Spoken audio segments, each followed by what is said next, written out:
Okay மக்களே, இப்போ நம்ம எஃப்எம் பத்தி ஒரு ஸ்டேஞ்சர் கிட்ட விசாரிக்க போறோம். அவர்கிட்ட போயிட்டு கேட்கலாம். ப்ரோ நீ என்ன எஃப்எம் கேக்குறீங்க? சூரியன் எஃப்எம். ஓ, நீங்க தவறான பதில் சொல்லி உங்க பிரைஸ் மணி மிஸ் பண்ணி. என்ன தவறான பதிலா? சூரியன் காசு தான் அந்த ப்ரோக்ராம்ல தான் வரீங்க. நான் நோபல் எஃப்எம்ல இருந்து வரேன் ப்ரோ. என்னது நோம்பு எஃப்எம்மா? யோ நோம்பு இல்லையா நோபல் ஆளப்பாரு. சாரி ப்ரோ நீங்க திடீர்னு வந்து கேட்க நான் ரொம்ப ஆசைப்பட்டேன். என்னமா பார்த்து பண்ணுங்க ப்ரோ ப்ளீஸ் ப்ரோ. ரொம்ப கெஞ்சிரீங்க ப்ரோ. நான் வேணா முதல்ல இருந்து போயிட்டு வரோம். எஃப்எம் பேரை கரெக்டா சொல்லணும் சரியா? Okay bro. ப்ரோ நீங்க எந்த எஃப்எம் கேக்குறீங்க? Nobel FM. கடந்த 5 வருஷமா நாங்க அந்த எஃப்எம் தான் கேட்டுக்கிட்டு இருக்கோம். யோ எப்பவும் ஆரம்பிச்சா 1 வருஷம் தான் ஆகுது. ஓகே, நீங்க சரியான பதில் சொல்லி பிரைஸ் மணி வின் பண்ணிட்டீங்க. இந்த அவங்க பிரைஸ் மணி டோட்டல் 100 ரூபா தானா?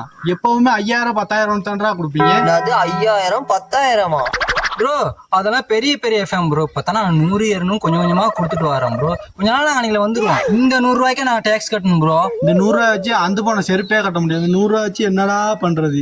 டிபி வாங்கி சாப்பிடுங்க ப்ரோ.